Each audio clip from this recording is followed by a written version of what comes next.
শংকৰদেৱ বিশ্ববিদ্যালয়ৰ ছাত্ৰী আছে, পূৰ্বোত্তৰ ইনষ্টিটিউট অফ নাৰ্ছিং কলেজৰ আছে, প্ৰগতিশীল গ্ৰুপ সুন্দৰপুৰী, মিলিজুলি গ্ৰুপ সুন্দৰপুৰী, মা কামাখ্যা মহিলা আত্মসহায়ক গোটৰ পৰা হৈছে ইয়াতে শিকিবৰ কাৰণে কৰিছোঁ যে গামোচাখন কেনেকৈ বয়, কি ধৰণে তৈয়াৰী হয়, এটা সম্যক জ্ঞান দিয়াৰ ক্ষেত্ৰত মানে প্ৰতিটো ৰূপত আমি চেষ্টা কৰিছোঁ আৰু আমি চেষ্টা কৰিম আগলৈও জিলাসমূহত হেডকোৱাৰ্টাৰসমূহত যাতে আমি এই বন প্ৰশিক্ষণটো লৈ যোৱাৰ কাৰণে যথেষ্ট কষ্টকৰ হ'ব এটা ক্ষুদ্ৰ প্ৰয়াস আৰম্ভ কৰিছোঁ আৰু যোৱা দুটা দিন সুন্দৰ ৰাইজৰ সমাদৰ লাভ কৰিছোঁ।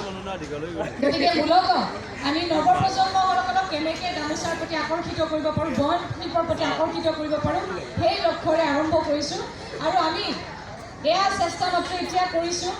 আমি স্বাভিমান শব্দৰ ব্যৱহাৰ প্ৰতিটো সময়ত কৰি থাকোঁ, বিতৰ্কতো ভাগ লওঁ, কিন্তু প্ৰকৃত স্বাভিমানৰ অৰ্থ যিটো আছে গামোচাখনৰ প্ৰতি যিটো সন্মান আছে, মই ভাবোঁ যে 2 বছৰ 3 বছৰৰ পিছত প্ৰত্যেকখন অসমীয়াৰ ঘৰতে যাতে একমাত্ৰ তাঁতশাল থাকে আৰু প্ৰত্যেকেই যাতে আমি গৌৰৱ কৰিব পাৰে যে মই অসমীয়া, মোৰ ঘৰত এখন তাঁতশাল আছে, মই গামোচাৰ বিষয়ে জানো, এই ধৰণৰ এটা কৰাৰ প্ৰয়াস আমি কৰিম। গতিকে মই বহুত বেছি নকৈ আমাৰ সন্মানীয় মাননীয় মুখ্যমন্ত্ৰী মহোদয় আমি পৰামৰ্শ ৰাখিব বিচাৰিছোঁ। ধন্যবাদ।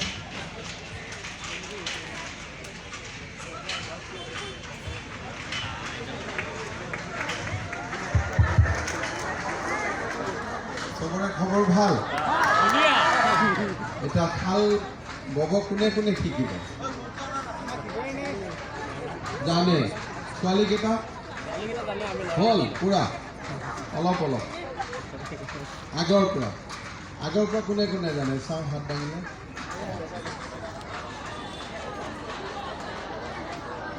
আৰু আজিৰ পৰা অলপ শিকিব কাৰ কাৰ ইচ্ছা হ'ল নতুনকৈ? এইটো ভাল হৈছে, এইটো ভাল। যি নহওক, মই আমাৰ অসম ৰাজ্যিক বিজেপিৰ মহিলা মৰ্চাক ধন্যবাদ জনাইছোঁ যে তাঁতশালেৰে বোৱা গামোচাৰ প্ৰতি এটা সজাগতা অনাৰ বাবে।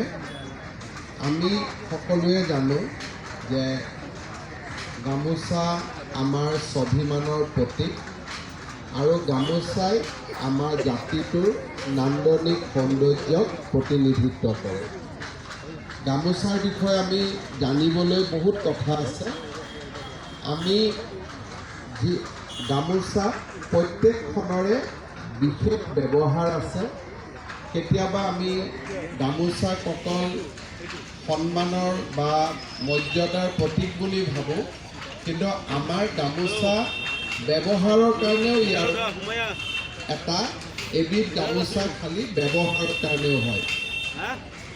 আমাৰ লীলা গগৈ ডাঙৰীয়াই 7 বিধ গামোচাৰ ওপৰত আমাক শিকাই থৈ গৈছিলে। মই যোৱাবাৰো কৈছিলোঁ, পিছত কেতিয়াবা ক'ম, আজি অলপ সময় কম আছে।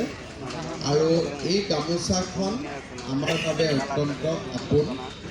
কিন্তু যোৱা কিছু বছৰত আমি দেখা পাইছিলোঁ যে গামোচাবিলাক পাৱাৰ লুমত ব্যৱহাৰ হয়। আনকি আমাৰ বিহু কমিটিত আমি যিবিলাক গামোচাৰে অতিথিক আদৰোঁ, তাকো আমি পাৱাৰ লুমৰ গামোচা ব্যৱহাৰ কৰিছিলোঁ।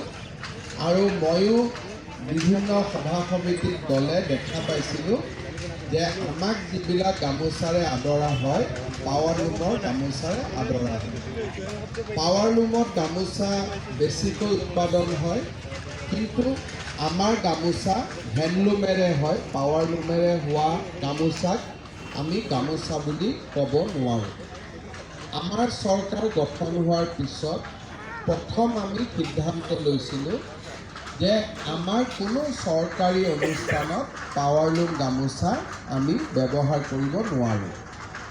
তাৰপিছত লাহে লাহে আগুৱাই গৈ এইবাৰ আমি সিদ্ধান্ত ল'লোঁ যে অসমত আমি পাৱাৰলুমৰ গামোচা বিক্ৰী কৰাৰ অনুমতি নিদিওঁ। আৰু তাৰ ফলত আজি আমাৰ অসমত বিশেষকৈ শিপিনীসকলে বহুত গামোচা এইবাৰ উৎপাদন কৰিছে আৰু গামোচাৰ এখন ভাল বজাৰো পাব বুলি মই আশা কৰিছোঁ।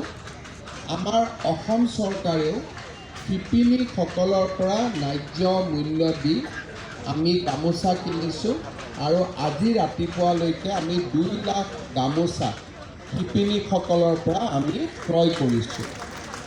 আজি ৰাতিপুৱা খানাপাৰাত ৰেচম উদ্যানত আমি খুব ধুনীয়া এটা মিউজিয়াম আৰু শ্ব'ৰুম এটা উদ্বোধন কৰিছিলোঁ। তেতিয়া তাতে মই কৈছিলোঁ যে আমাৰ অসমত 60 লাখ পৰিয়াল আছে।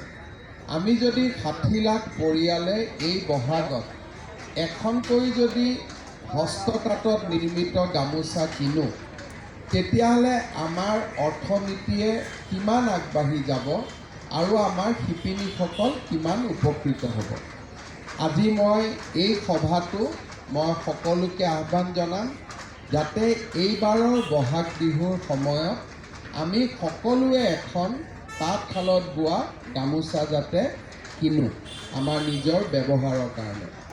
আৰু বিহু সমিতি হওক, ৰাজহুৱা সভাত হওক, আমি লাহে লাহে পাৱাৰলুমৰ গামোচা ব্যৱহাৰ কৰা বাদ দিব লাগে। কাৰণ পাৱাৰলুমৰ গামোচা আমাৰ ইয়াত উৎপাদন নহয়, আন ৰাজ্যত উৎপাদন হয়, কিন্তু এই পাৱাৰলুমৰ আমাৰ দামৰ কথাটো আহিব নোৱাৰে। আজি আপোনালোকে দেখা পাব যে আমাৰ অসমত স্বাভিমান শব্দটো কি ধৰণে ব্যৱহাৰ কৰা হয়। কেইদিনমান আগতে আমি গামোচাক লৈ বহুত বিতৰ্ক কৰিলোঁ, সঁচাকৈ। কিন্তু যিসকলে আমি গামোচাক ভাল পাওঁ, অসমত বহুদিন আগতে আমি সকলোৱে পাৱাৰলুম গামোচাৰ বিৰুদ্ধে মাত মাতিব লাগিছিল। আমি কোনোবা মানুহৰ লগত কাজিয়া পেচাল লগাবৰ কাৰণে গামোচাক ব্যৱহাৰ কৰিব নালাগে। শিপিনীসকলৰ স্বাৰ্থত আৰু শিপিনীসকলক আগবঢ়াই নি অৰ্থনৈতিক উন্নতি আৰু আমাৰ স্বাভিমানৰ প্ৰতীক হিচাপে আমি গামোচাক আগুৱাই লৈ যাব লাগে।